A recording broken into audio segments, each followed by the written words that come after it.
Find somewhere comfortable. You don't need to sit up straight or pay close attention. You don't need to remember any of what follows or hold any of it in your mind. Just let the words come to you, the way warmth comes from a radiator across a room. You don't have to move toward it. It finds you on its own. If today was hard, you can set that down now.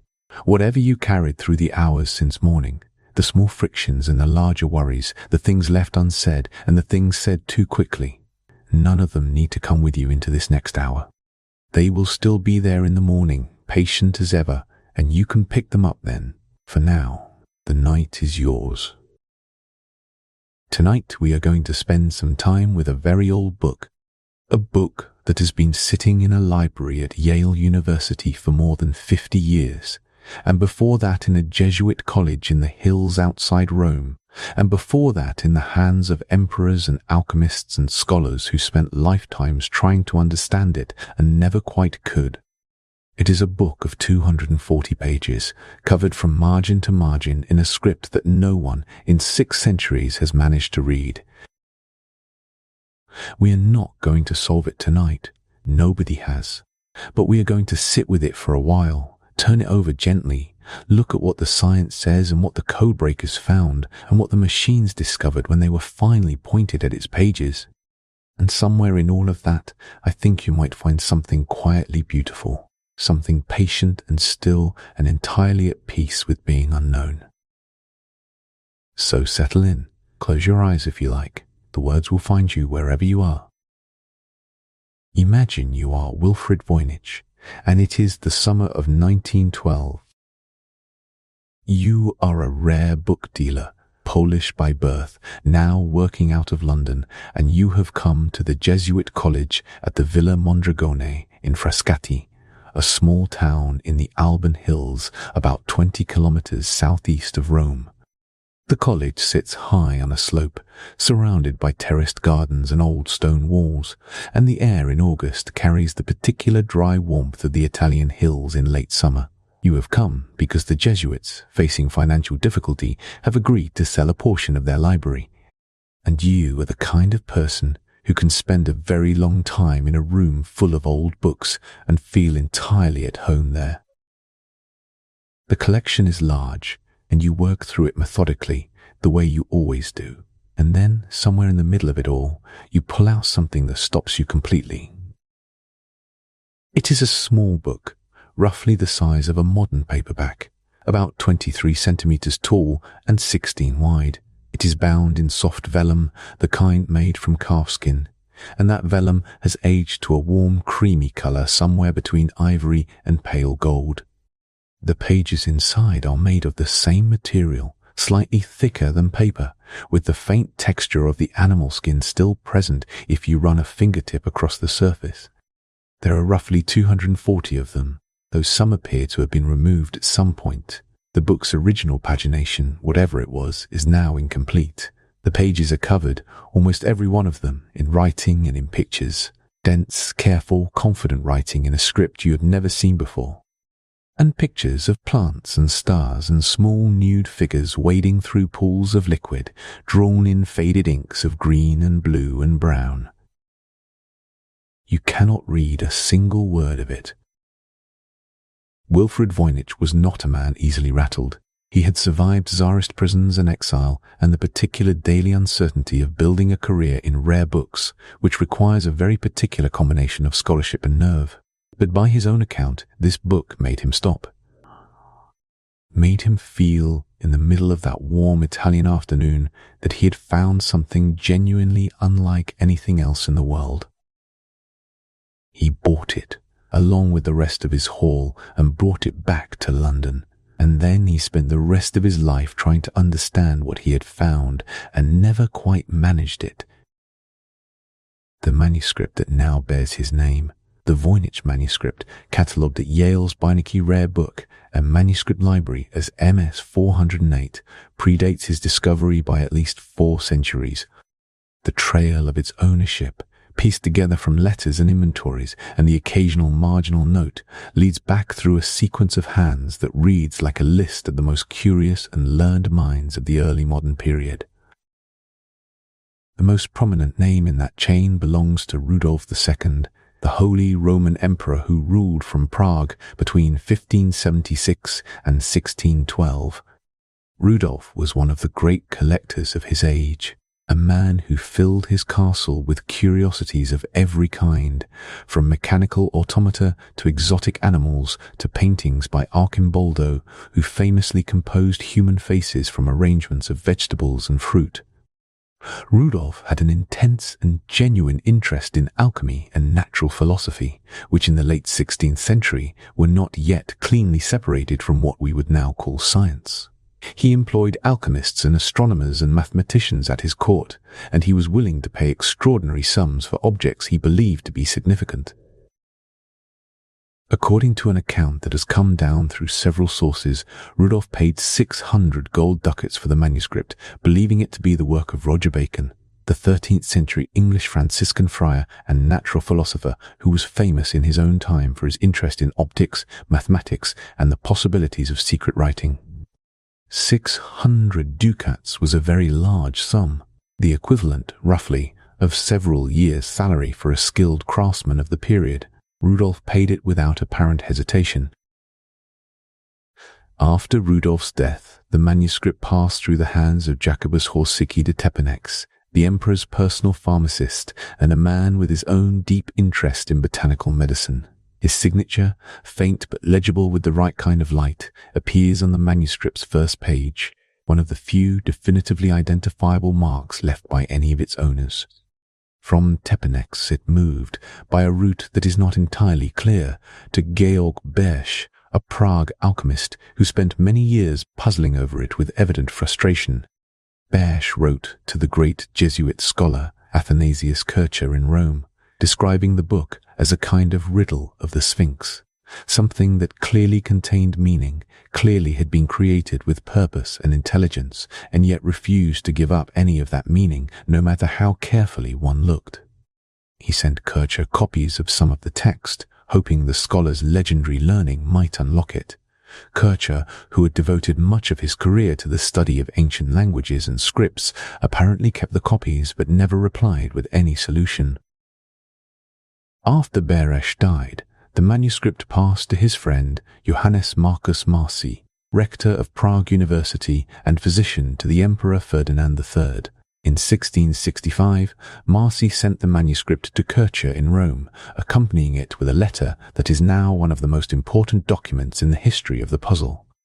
In that letter, Marci summarized what he knew of the manuscript's history, including the story of Rudolf's 600 ducat purchase and the attribution to Roger Bacon, and he asked Kircher, as the greatest scholar of his age, to take a serious look at it. Whether Kircher ever did is unknown. The manuscript disappears from the historical record at this point, and does not resurface until Voynich finds it at Frascati, nearly 250 years later. It arrived at Yale in 1969, donated by a rare book dealer named Hans Kraus, who had bought it from Voynich's estate and found, after a decade of trying, that he could not sell it to anyone because nobody could agree on what it was worth. Yale accepted it, gave it a catalogue number, and placed it in the Beinecke Library, where it has remained ever since in a climate-controlled case away from direct light, the vellum continuing its slow and patient aging. What strikes people who have held the actual manuscript, and not many have, though the library does allow scholarly access under careful conditions, is how ordinary it feels in some ways and how strange in others. The vellum is soft and slightly flexible, the way old skin is. The pages have the faint smell of old organic material, something between dust and dried grass. The writing is confident and regular, the hand of someone who knew exactly what they were doing, who had written this script many times before and had no hesitation in the forming of its characters. There are no obvious crossings out, no evidence of a writer struggling. Whoever made this book was fluent in whatever it was they were writing. And yet not a single person alive can tell you what any of it means. That is the thing that settles over you when you really sit with it. Not the excitement of a puzzle waiting to be solved, but something quieter and stranger, the feeling of being in the presence of a mind that was clearly there, clearly working, clearly communicating something to someone, and the complete, absolute silence where that communication should be. 6 centuries of scholars and emperors and codebreakers and linguists and, more recently, artificial intelligence systems have looked at these pages, and the pages have given nothing back. Not a word. Not a single verified, agreed-upon word. It is, in its way, a profoundly humbling object. A reminder that the past is not simply a version of the present written in old handwriting. It is, in places, genuinely foreign, genuinely other, and sometimes, no matter how long you look, it stays that way. For a long time, one of the most contested questions about the Voynich manuscript was simply, when was it made? Voynich himself believed it was medieval, possibly 13th century, and he was convinced enough of the Roger Bacon attribution that he spent considerable effort trying to prove it. Others thought it might be a 16th century production, perhaps even a deliberate forgery created to deceive Rudolph II and extract those 600 ducats from an emperor with a known weakness for mysterious antiquities. The illustrations, the script, the vellum, experts looked at all of them and came to different conclusions, because all of them were consistent with a range of dates, and none of them was definitive on its own. What finally settled the question, at least for the parchment itself, was a technique called accelerator mass spectrometry. It is worth understanding exactly what this does, because it is genuinely beautiful in its precision. You may know the broad outlines of radiocarbon dating, the idea that carbon-14, a slightly heavier version of ordinary carbon, decays at a predictable rate and can therefore be used as a clock. But the mechanism underneath that is worth tracing carefully, because each step follows from the last in a way that feels almost like an argument. Start with the atmosphere. High above the Earth, at altitudes of roughly 10 to 15 kilometers, cosmic rays, streams of high-energy particles arriving from deep space, collide with nitrogen atoms in the upper air.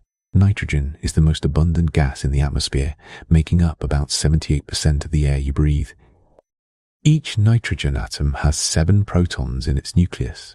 When a cosmic ray collision is energetic enough, it can knock one of those protons out and replace it with a neutron, converting the nitrogen atom into an atom of carbon-114. Carbon-14 has 6 protons, which makes it carbon, but 8 neutrons instead of the usual 6, giving it a slightly greater mass than ordinary carbon. This extra mass makes it unstable. Given enough time, it will decay back towards stability. This carbon-14 mixes into the atmosphere as carbon dioxide, the same gas that plants absorb during photosynthesis. Plants build their tissues from carbon dioxide, so their cells contain a small proportion of carbon-14 alongside the much more abundant carbon-12.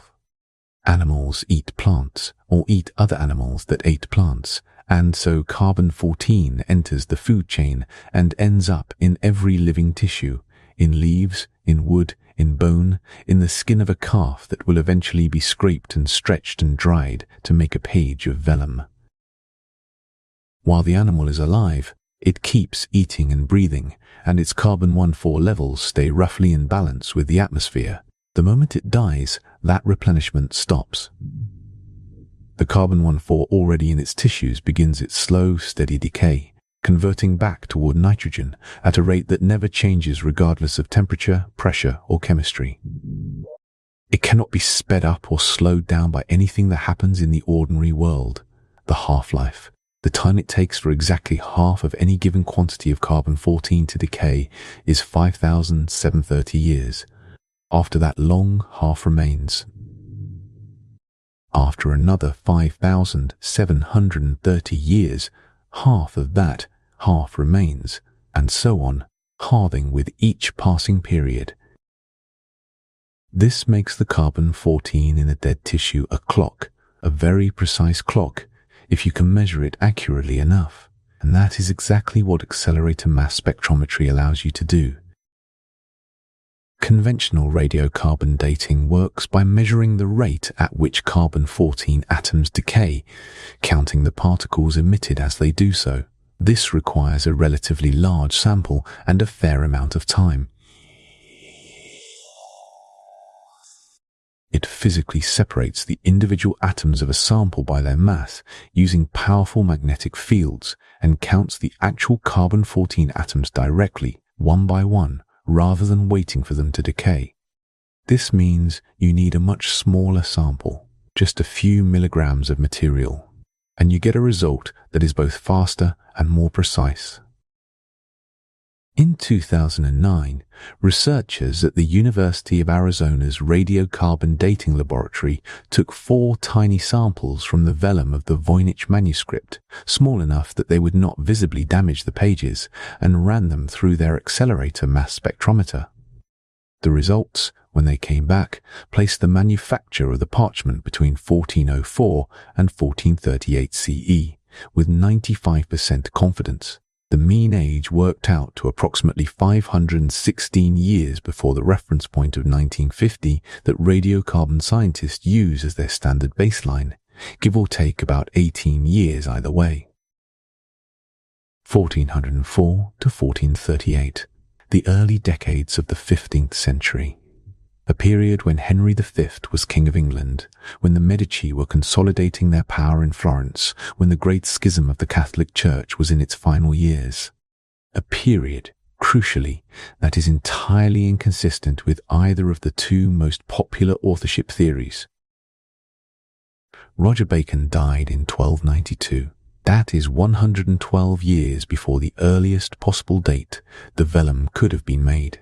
Whatever the manuscript is, it cannot be his work, not unless someone wrote it on parchment manufactured more than a century after his death, which is not a remotely plausible explanation.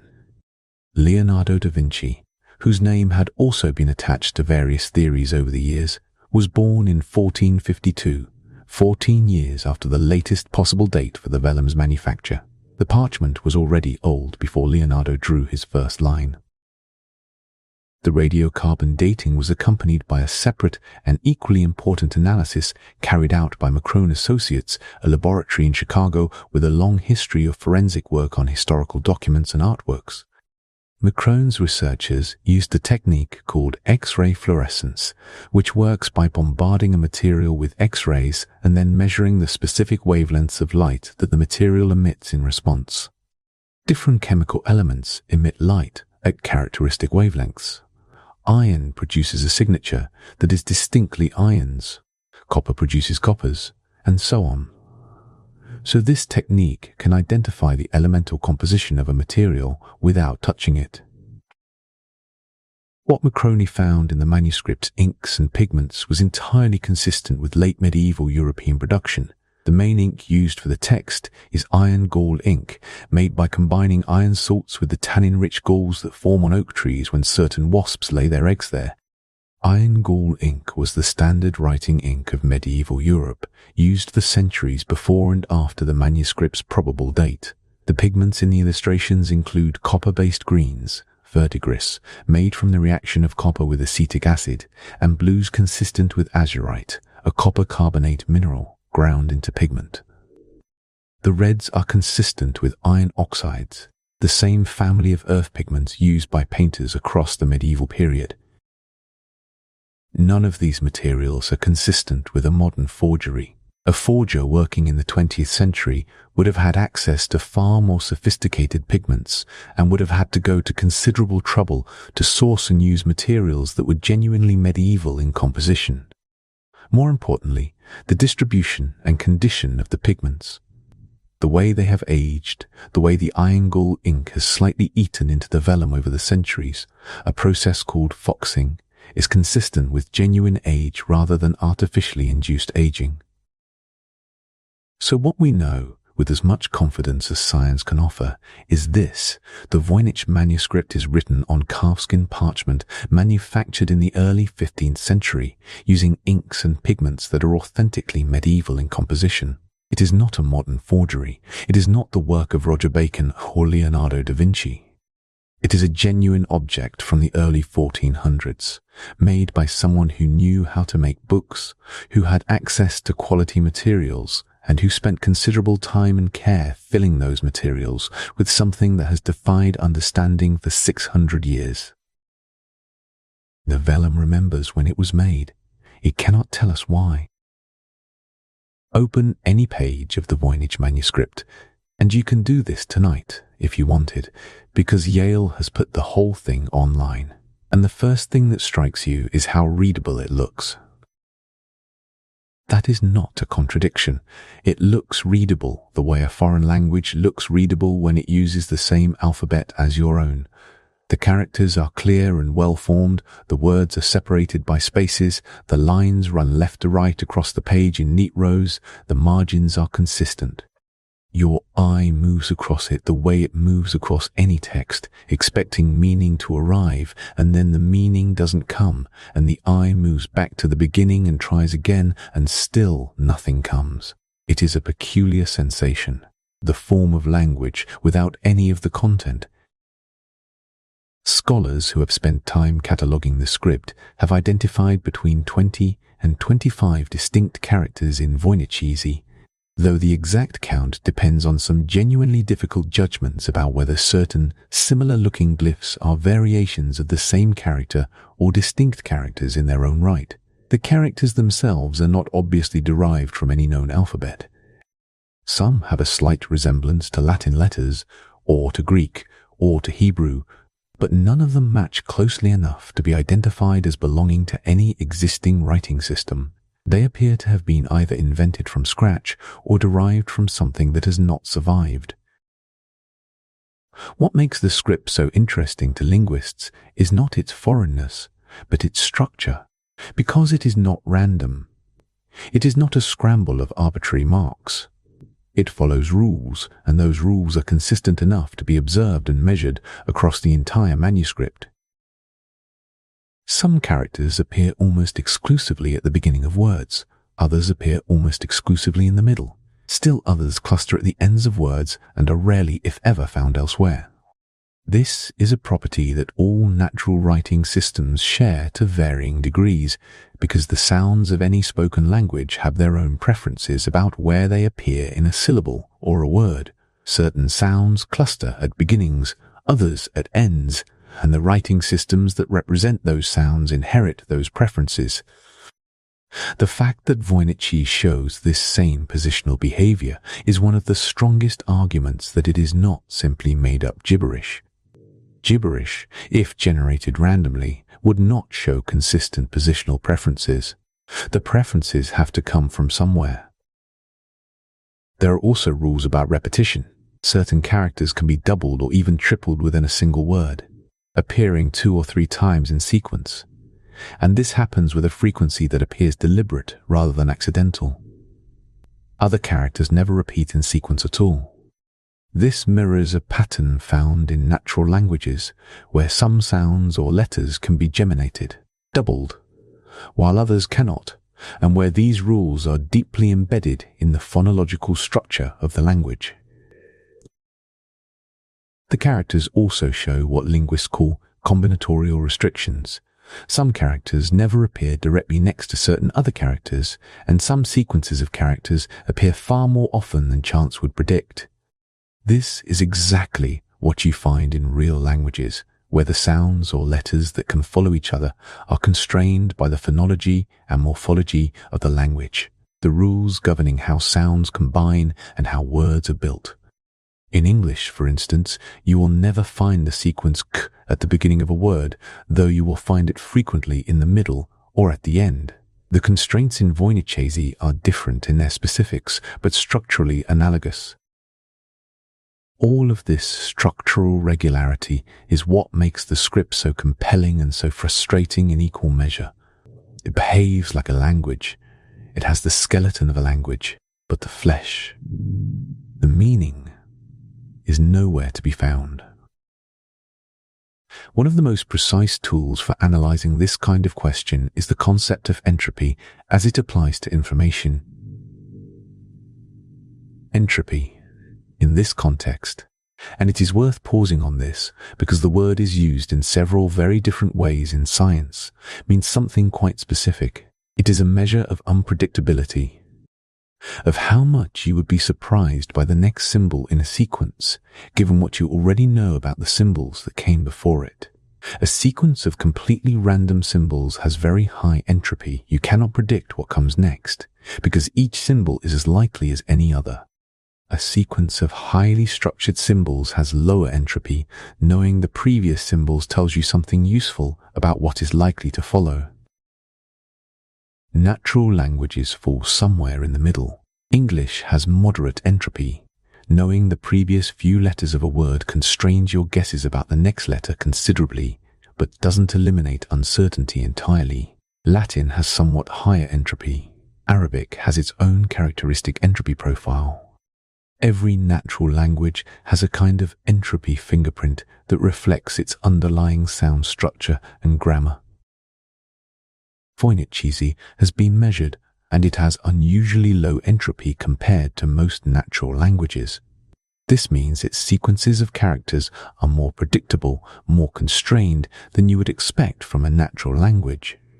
Words repeat with unusual frequency, the same word appearing 2 or 3 times in succession in a single line, which is something that almost never happens in any known natural language. The range of word lengths is narrower than you would expect. The distribution of character frequencies is more even than typical. These low entropy properties are interesting for 2 reasons. On one hand, they suggest the text is not random. Random sequences would have higher entropy, not lower. On the other hand, they suggest the text is more constrained than a natural language, which is also puzzling. Some researchers have argued this points toward a cipher, a process of encoding that imposes additional structure on an underlying natural language. Others have argued it points toward a constructed or artificial language designed according to rules rather than evolved through the organic messiness of human speech. And some have argued it is consistent with a process of generating plausible-looking text using some kind of mechanical or systematic method without any underlying meaning at all. Into this already complex picture, a cryptologist named Prescott Currier added another layer of complication in the 1970s. Currier was a retired naval officer with a background in signals, intelligence, and he brought to the manuscript the same careful, methodical eye he had applied to wartime communications. What he found, after extensive analysis, was that the manuscript appeared to contain not one variety of the script, but at least 2 with measurably different statistical properties. He called them Courier A and Courier B. The 2 varieties are not visually obvious to the untrained eye. They use the same basic set of characters, written in the same general style. But when you measure the frequency with which different characters appear and the ways in which they combine, the 2 varieties separate clearly. Courier A and Courier B have different characteristic word structures, different character frequency distributions, different preferences for which characters appear in which positions. They are not simply variations in handwriting style. They are statistically distinct in a way that would, in a known language, suggest you are looking at 2 different dialects, or 2 different languages, or 2 different encoding systems applied to the same underlying language. The 2020 handwriting study, which we will come back to when we talk about the illustrations, confirmed that multiple scribes contributed to the manuscript, and the distribution of Courier A and Courier B sections maps, at least partially, onto the contributions of different scribes. So the statistical differences between the 2 varieties may reflect genuine differences in how different people were writing or encoding or generating the text. What this means for the question of what Voynich is remains genuinely open, but it adds an important constraint. Whatever the script represents, it is not a single homogeneous thing. It is, at minimum, a thing with internal variation, a thing that different people participated in creating, each bringing their own version of whatever rules governed it. That is a property of real languages and real encoding systems. It is not a property of random noise. The script follows its own rules. We just don't know what they are for. If the script of the Voynich Manuscript is a locked door, the illustrations are windows. Windows that look in on rooms you cannot quite identify. Rooms that seem familiar in their general outline, full of things that almost resolve into recognizable objects and then don't. The manuscript's images fall into several broad categories that correspond, roughly, to the sections into which the book appears to be divided. There is an extensive herbal section occupying a large portion of the manuscript's pages, in which each page or pair of pages is dominated by a drawing of a plant with text arranged around it. There are astronomical and cosmological diagrams, circular in form, featuring suns and moons and stars arranged in patterns that echo but do not match any known medieval astronomical tradition. There is a section of circular diagrams that may relate to astrology or calendar systems, and there is a deeply unusual section that scholars call the Balneological Section, from the Latin word for bathing, in which small nude figures move through an elaborate network of pools, channels, and tubes. Start with the plants, because they are the most numerous and the most immediately puzzling. Medieval European herbal manuscripts, books of botanical medicine, of which many survive, have a recognizable visual language. The plants in them are drawn to be identified. The illustrator's job is to render the plant accurately enough that a reader could use the image to recognize the plant in the field and the text to use it in medicine. The best medieval herbals are genuinely impressive works of natural observation. Even the less accomplished ones are clearly trying to represent real plants, and a botanist looking at them can usually identify the species even when the drawing is stylized or imprecise. The plants in the Voynich manuscript are different.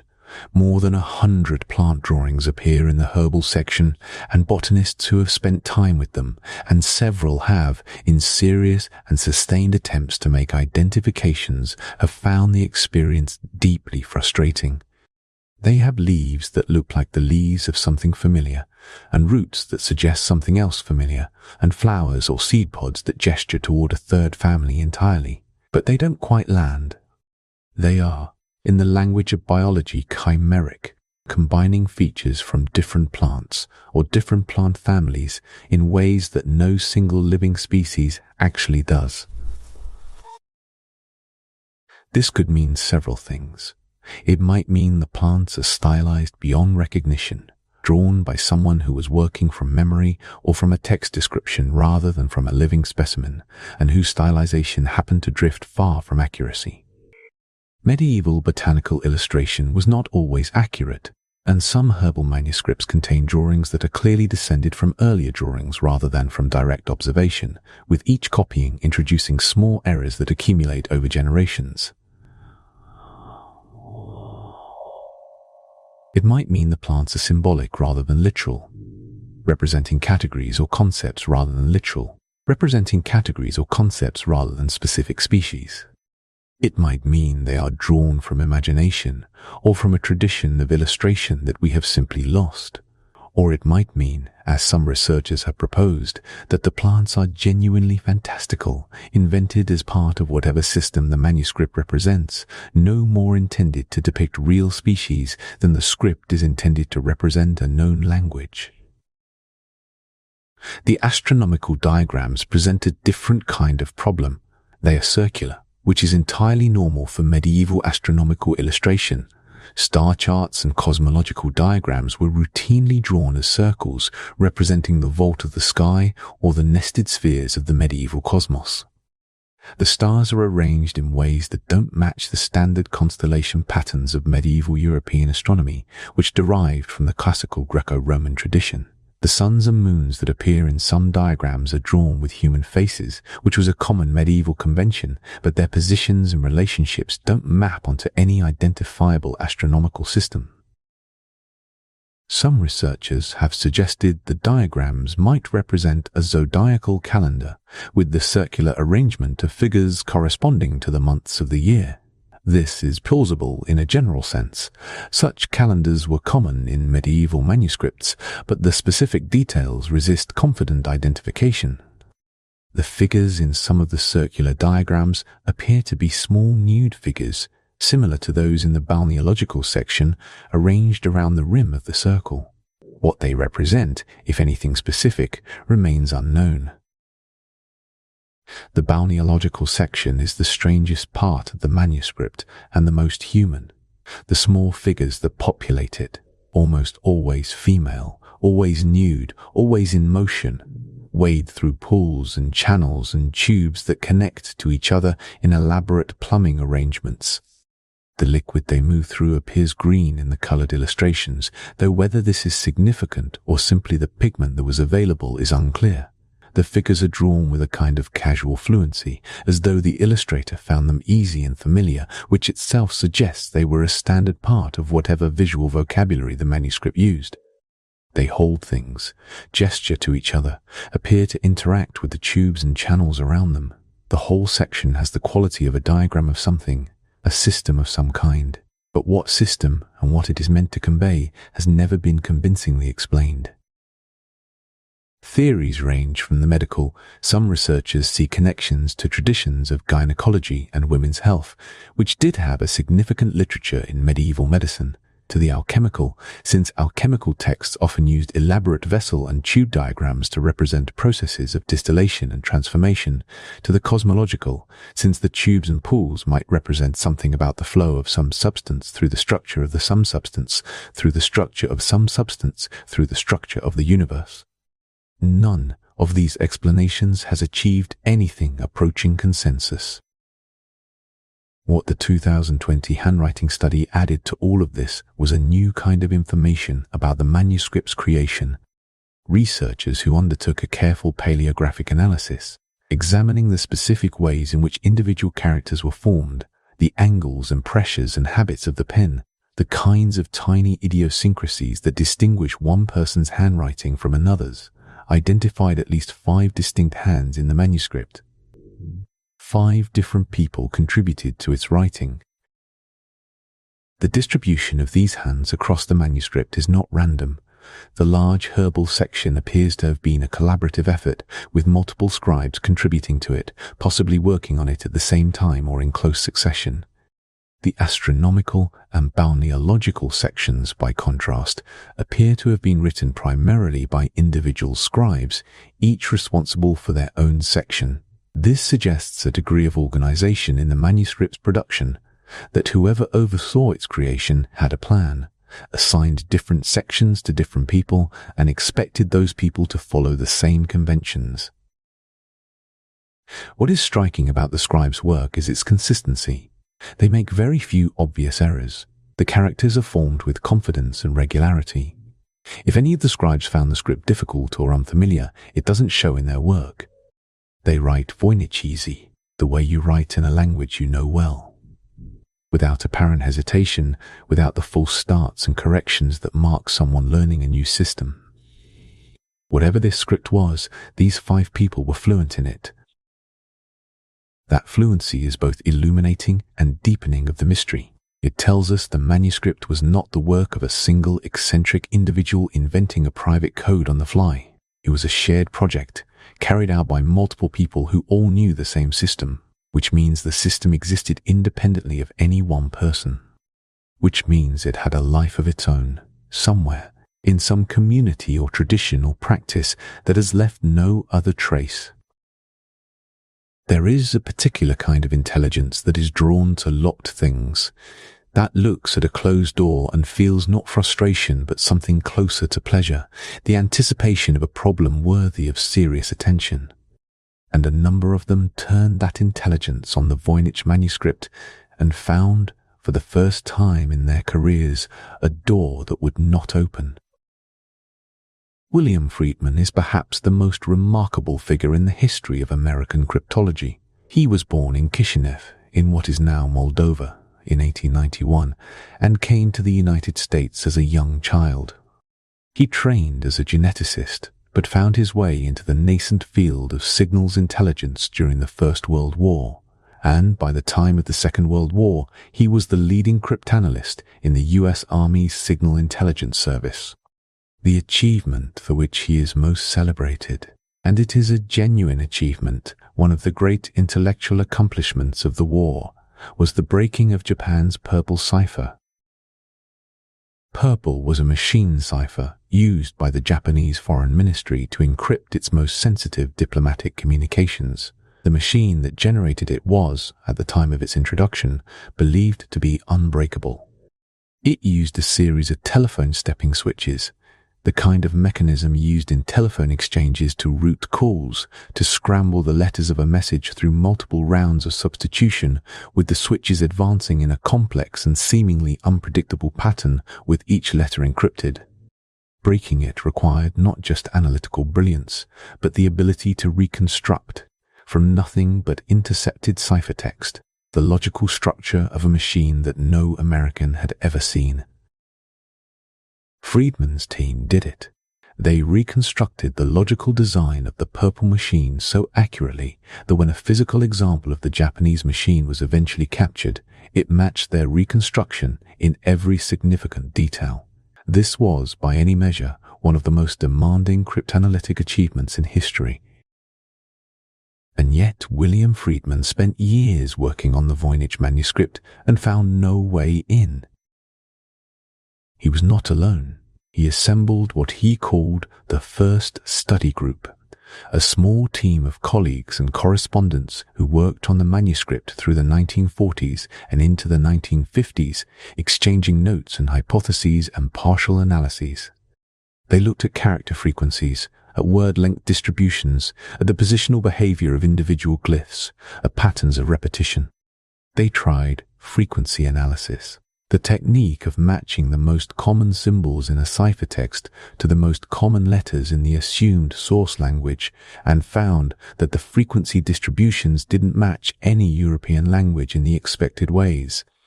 They tried pattern matching, looking for the characteristic shapes of common words like articles and prepositions, and found patterns that were suggestive but never conclusive.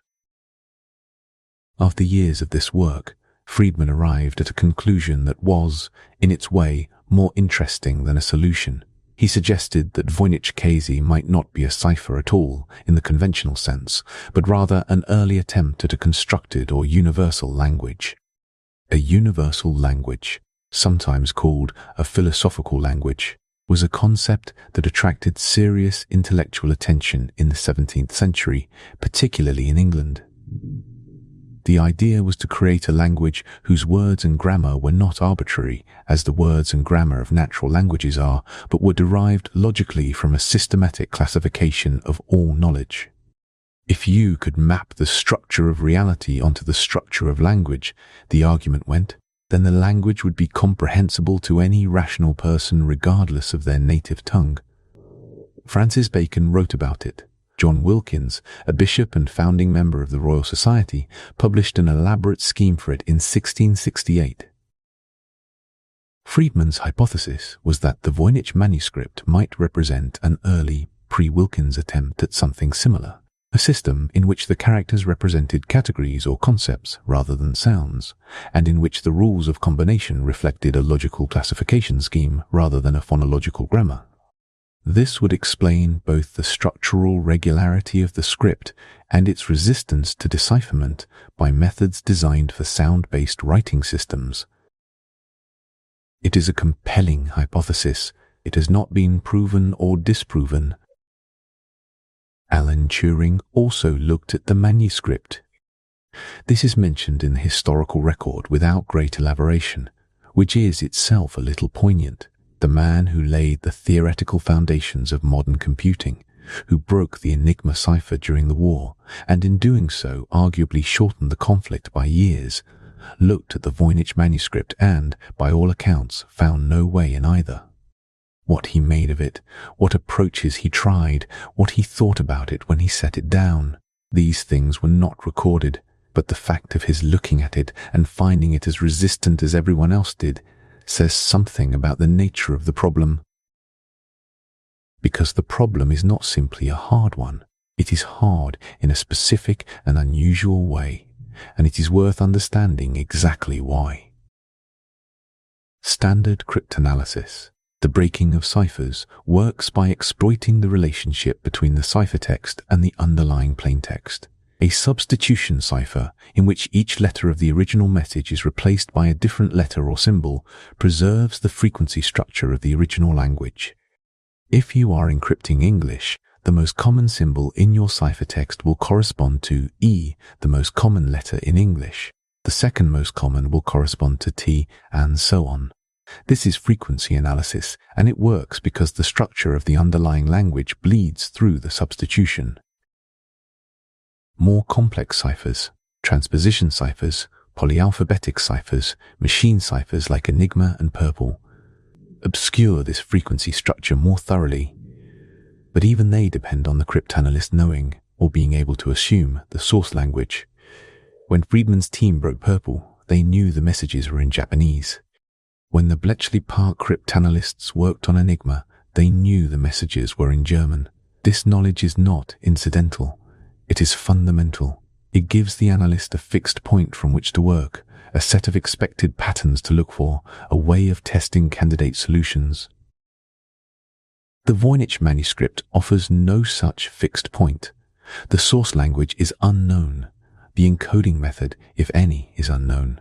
You cannot apply frequency analysis to a ciphertext when you don't know what language the frequencies should correspond to. You cannot look for the patterns of a specific grammar when you don't know what grammar was used. Every analytical tool in the cryptographer's toolkit requires at least one known quantity to grip, and the Voynich Manuscript provides none. This is what cryptographers mean when they call it a double unknown problem. Both the message and the method are hidden simultaneously and without a key or a crib. A known piece of plaintext, there is no obvious place to begin. It is a little like trying to solve a jigsaw puzzle when you don't know what the finished picture looks like and you're not sure all the pieces belong to the same puzzle. You can observe the shapes of the pieces, the colors, the patterns on each one. You can find pieces that fit together, but without some external reference, some fragment of the original image, you cannot be certain that what you have assembled is correct or meaningful or complete. Friedman understood this deeply. He spent years with the manuscript, and what he came away with was not a solution but a richer understanding of why the problem was so hard, which is, in its own way, a form of progress, even if it felt, to him, like very cold comfort.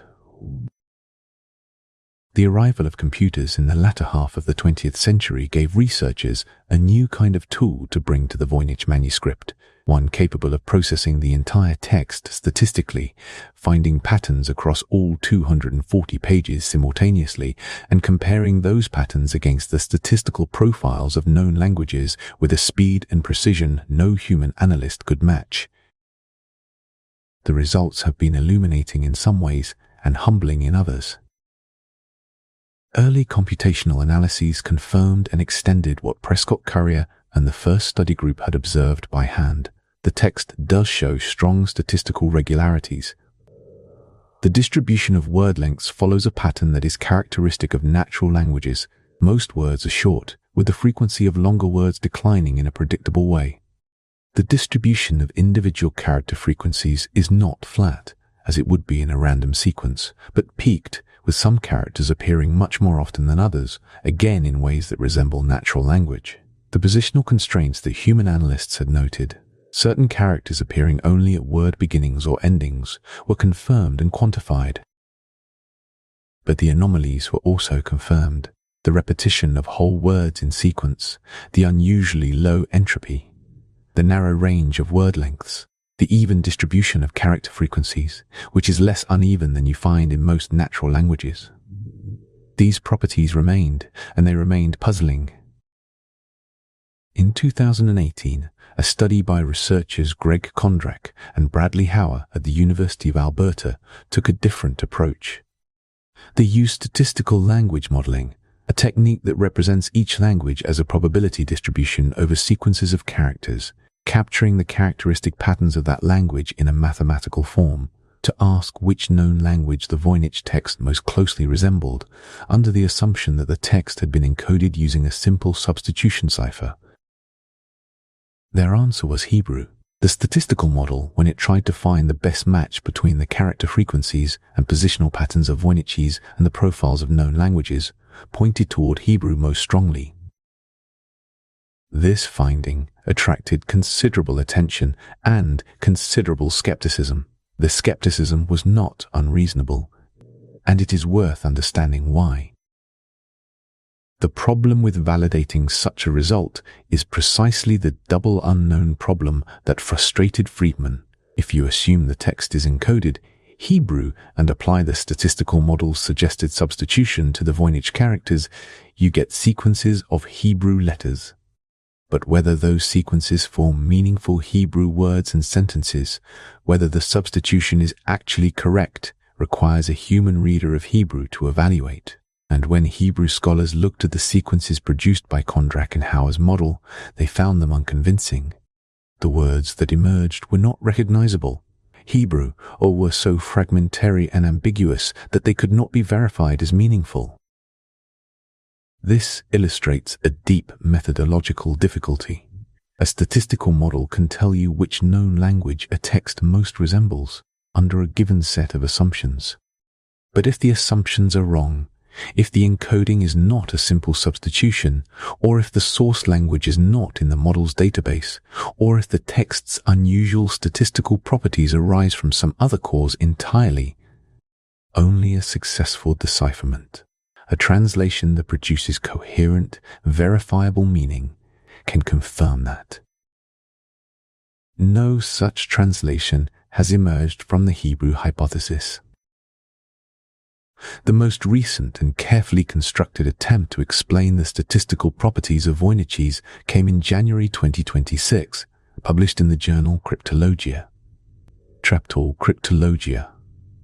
The researcher behind it was Michael Greshko, a science journalist who had spent considerable time studying the manuscript and the history of attempts to decode it.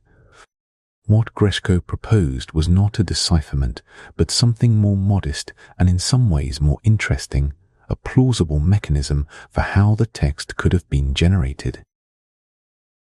He called the cipher Naiba after a 14th century Italian card game, one of the earliest card games documented in Europe, played with a deck whose structure influenced the development of the tarot. The name is a nod to the Italian context that the manuscript's probable origin in northern Italy suggests. The Naibi cipher works like this. You begin with a deck of playing cards and a set of dice. The cards and dice together define a system for transforming the letters of an input text, written in Italian or Latin, into a sequence of glyphs that resemble Voynichese characters. The transformation is not a simple substitution, in which each input letter maps to a single output glyph.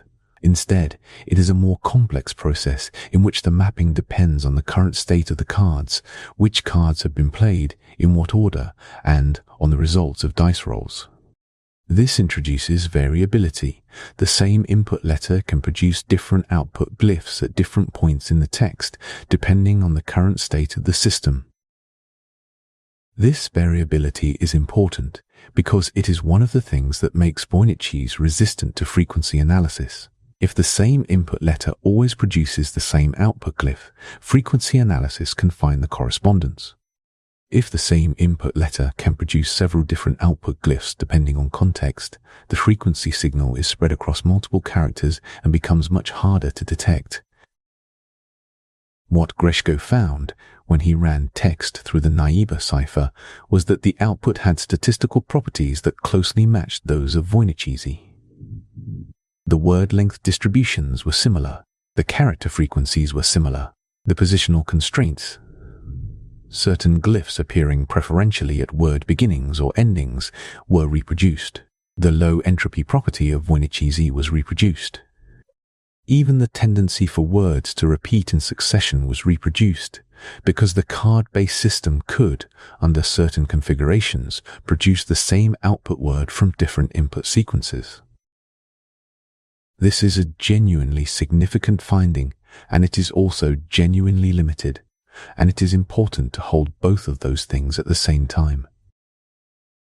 What it demonstrates is that a mechanism exists, a plausible, historically achievable mechanism using materials available in 15th century Italy that could produce text with the statistical properties of Voynich. It answers the question of how such text could have been generated without requiring us to invoke either a natural language with very unusual properties or a deliberate hoax constructed by pure hand. It makes the cipher hypothesis more mechanically credible. What it does not do is decode a single word of the manuscript. Greshko's cipher can produce Voynich-like text from Italian or Latin input, but running it in reverse. Taking Voynich and recovering the Italian or Latin requires knowing the initial state of the card deck and the sequence of dice rolls, which are precisely the things that have been lost if they were ever recorded at all. The naive theory is a key that fits the lock in the sense of having the right shape. Whether it is the actual key that was used and whether turning it would open anything remains unknown. The manuscript sits with its statistical properties intact, its entropy measured, its character frequencies tabulated, its word length distributions plotted on graphs. All of this analysis has told us a great deal about what the text looks like. It has not yet told us what the text says. In September of 2024, a researcher named Lisa Fagin Davis sat down with a set of photographs of the Voynich manuscript's first page and found something that had been there unnoticed for centuries. Davis is a paleographer, a specialist in historical handwriting, and she had been working with images produced by the Lazarus Project, a collaboration based at the University of Rochester in New York that applies advanced imaging technology to the recovery of damaged or obscured historical texts. The Lazarus Project's particular tool is multispectral imaging, and it is worth spending some time understanding exactly how it works, because the physics behind it is both straightforward and quietly remarkable. Ordinary photography captures light in the visible spectrum, the narrow band of electromagnetic wavelengths, roughly between 400 and 700 nanometers, that human eyes are sensitive to. When we look at a page of writing, we are seeing the difference in how the ink and the parchment reflect visible light. Ink absorbs more visible light than parchment, so it appears darker. Simple enough. But materials interact differently with different wavelengths of light. A substance that absorbs visible light strongly might reflect infrared light, wavelengths longer than visible red, in the range of roughly 700 to 1400 nanometers, quite readily. Or it might absorb ultraviolet light, wavelengths shorter than visible violet, below about 400 nanometers, in a distinctive way. These differential responses to different wavelengths encode information about the chemical composition of the material, information that is invisible to ordinary eyes and ordinary cameras, but becomes accessible when you photograph the object under different wavelengths of illumination, using a camera sensor that is sensitive to those wavelengths. Multispectral imaging does exactly this. It photographs an object multiple times, each time illuminating it with light of a different wavelength: infrared, near-infrared, visible red, visible green, visible blue, ultraviolet, and sometimes others, and records how the object responds to each.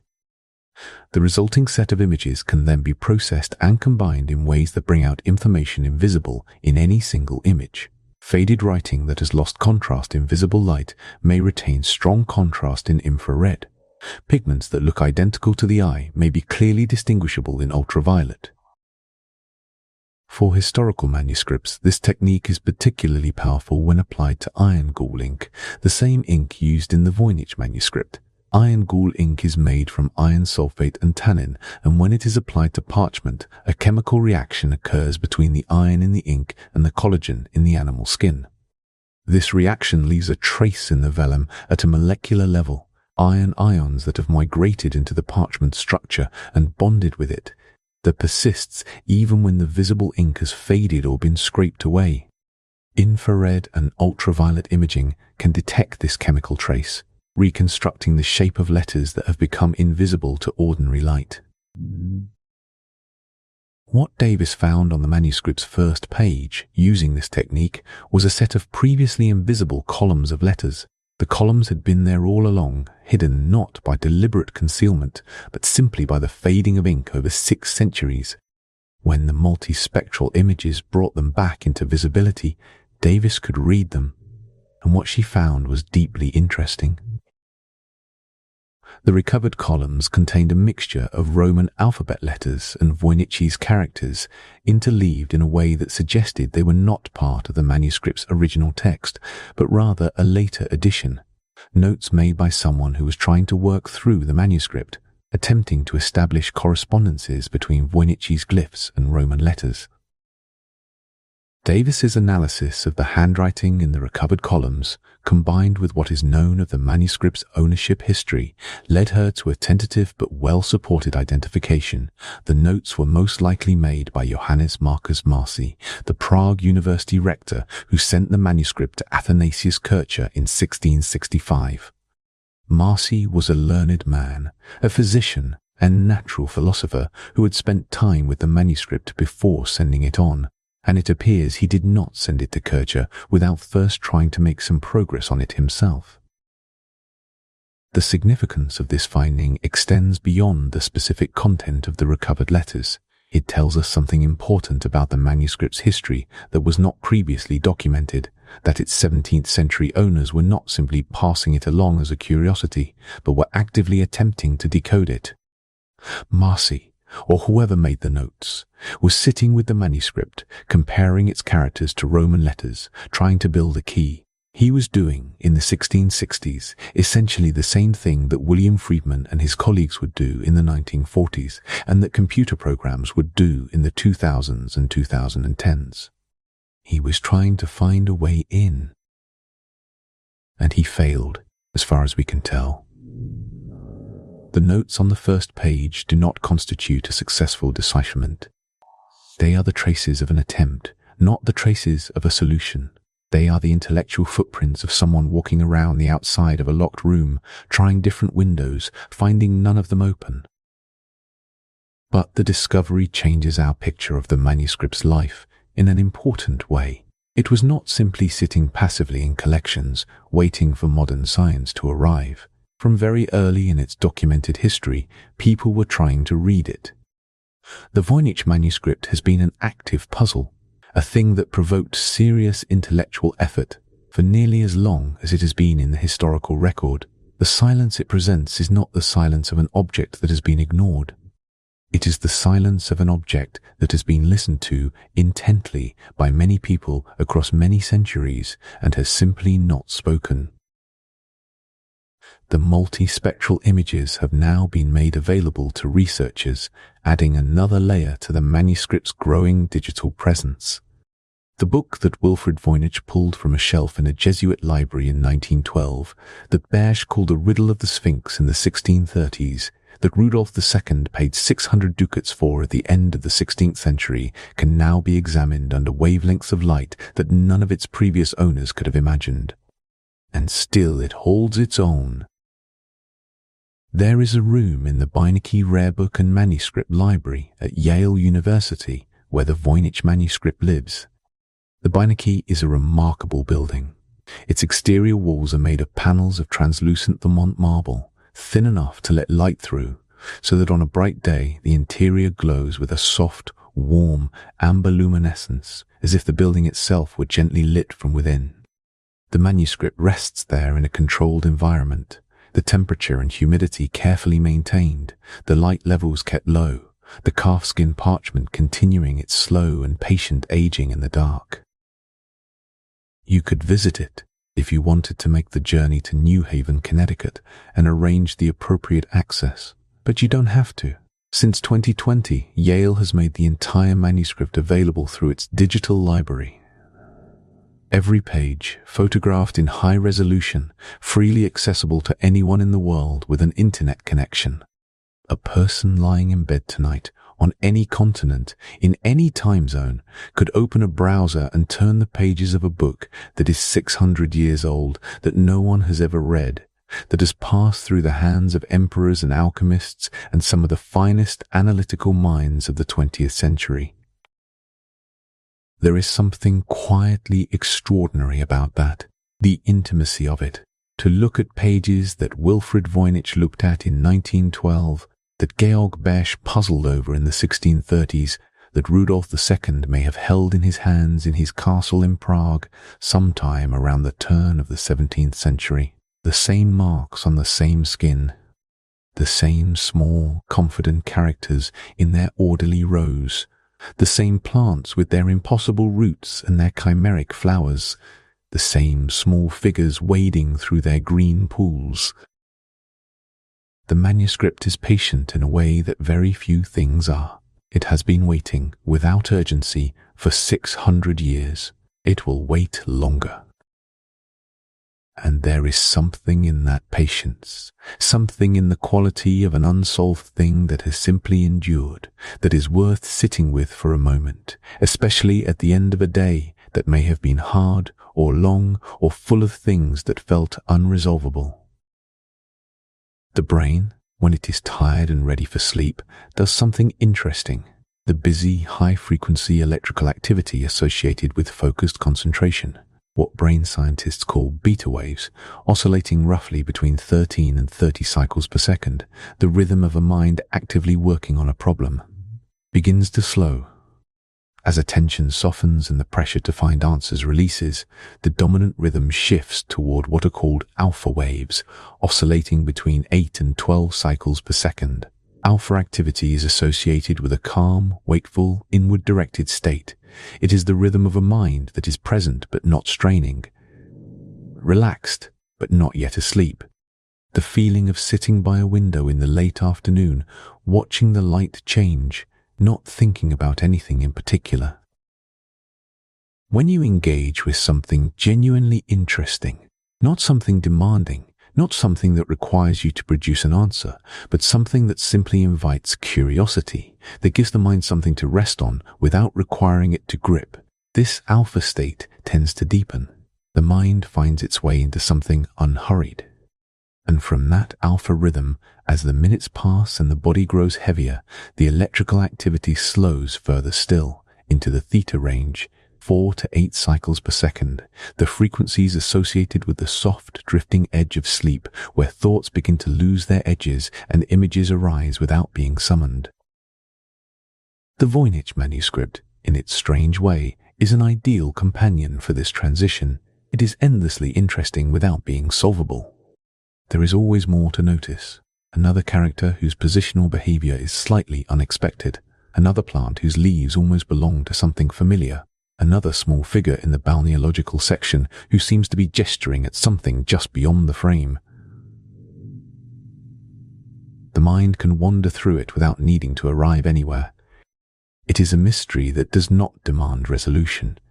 It is simply there, open, patient, full of something that cannot quite be named. Perhaps that is what it has always been for, not a text waiting to be decoded, but an object designed to hold attention gently, to give a restless mind something to move through without urgency, a book-shaped invitation to slow down. Or perhaps it contains the most extraordinary knowledge of the medieval world, encoded by someone who was very careful about who should be able to read it, and the key is somewhere in an archive that hasn't been opened yet, in a letter that hasn't been found, in a tradition that hasn't been traced back far enough. Perhaps the next technique, the next imaging method, the next computational approach, the next insight from a researcher who comes to it fresh, will be the one that finally finds the way in.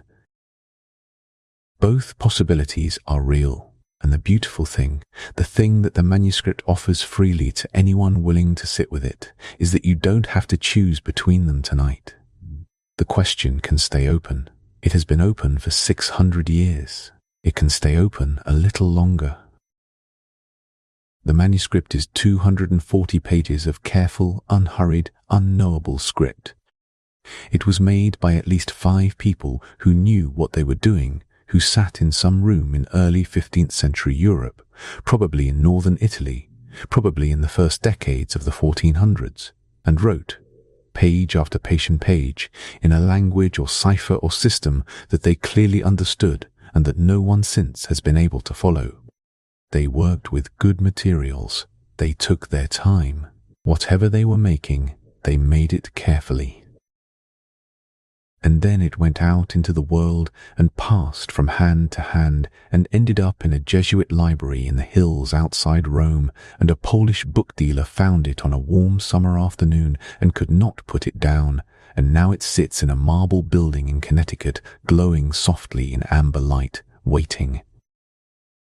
There is something to be learned from a book that has waited this long, something about the virtue of patience, about the fact that not everything resolves on the timeline we would prefer, about the possibility that some things are worth holding gently without forcing them open for as long as it takes.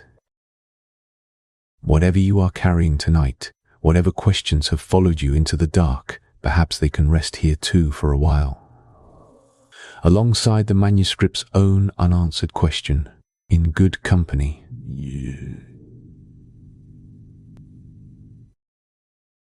The calfskin pages are soft in the dark of the Voynich. The characters sit in their orderly rows as they have sat for 600 years. The small figures wade through their green pools, going somewhere, unhurried, in no particular rush to arrive. And so we leave it there, somewhere behind you. The day has already grown distant. Let it stay there. The manuscript will be there in the morning, patient as ever, still holding its quiet. Drift now, if you're ready. Esprive. Well,